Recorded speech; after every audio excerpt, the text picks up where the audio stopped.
Hello बच्चों, देखते हैं क्वेश्चन के अंदर क्या गिवन है। अ कॉपर वायर, इसका यंग मॉडुलस दे दिया गया है of length 10⁻11 newton per metre square, of length 8 metre.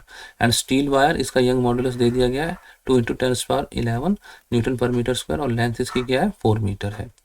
Each of 0.5 centimetre square cross section are fasten end to end stretch with the tension of 500 Newton.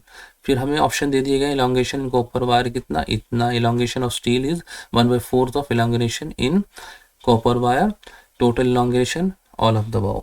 ठीक है, हमारे question के अंदर क्या दिया गया हमारे पास, अगर हम ऐसे करें और मैं इसको ऐसे कर लेता हूँ, इस तरीके से हमारा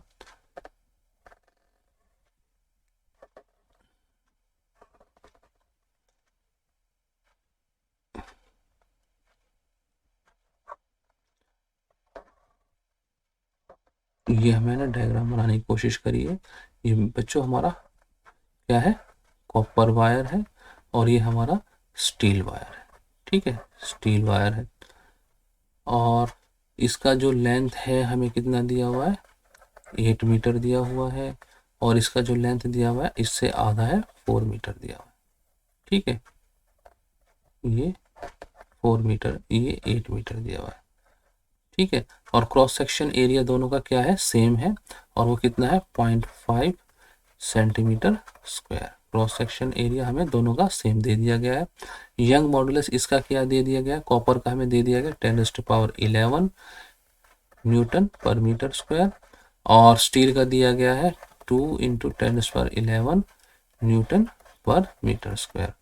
ये हमें वैल्यूज दे दी गई हैं और इसके दोनों तरफ हमारे ये हमें ये जोड़ दिया गया है ये, और दोनों तरफ हमारा फोर्स लगा दिया गया है। फोर्स लगा दिया है कितना, 500 न्यूटन का। ठीक है बच्चों, अब हमें एक्सटेंशन बतानी है, एलोंगेशन कॉपर वायर के अंदर, स्टील के वायर के अंदर, और ये सब बताना है हमें। तो हम क्या करते हैं, पहले कॉपर के लिए करते हैं। तो डेल्टा एल ऑफ कॉपर लिख सकता हूँ मैं कॉपर के लिए, और वो कितना हो जाएगा, F into L over A Y of copper. ठीक है, तो मैं सारी वैल्यूज पुट करता हूँ। फोर्स कितनी है हमारी, 500 न्यूटन है। लेंथ कितनी दी हुई है, 8 मीटर दी हुई है। एरिया कितना है हमारा, 0.5, ये क्या है सेंटीमीटर स्क्वायर में, तो मैं इसको मीटर स्क्वायर में कर लेता हूँ। और यंग्स मॉडुलस कितना दिया हुआ है, 10⁻11 दिया हुआ है। ठीक है बच्चों, तो यहाँ से मैं कैलकुलेट करूँगा तो ये हमारा कितना आ जाएगा, 0.8 इंटू 10⁻³ या फिर मैं यूँ कह सकता हूँ 0.8 mm आ जाएगा। ठीक है, अब मैं सेम हम किसके लिए करते हैं, अपना स्टील के लिए करते हैं। फॉर्मूला वही होगा। ठीक है, स्टील के लिए एफ हमारा क्या है, लोड है, और लोड हमें इक्वल दिया है 500 है। लेंथ कितनी है यहाँ पर स्टील के लिए, ये आधी है, 4 है। अच्छा, एरिया हमारा वही है 0.5 10⁻⁻4, और यंग्स मॉडुलस कितना है, दुगना है स्टील से,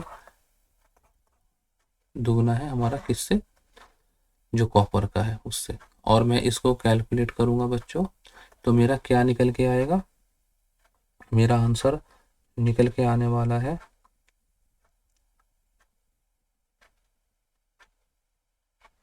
ये निकल के आएगा मेरा 0.2 mm।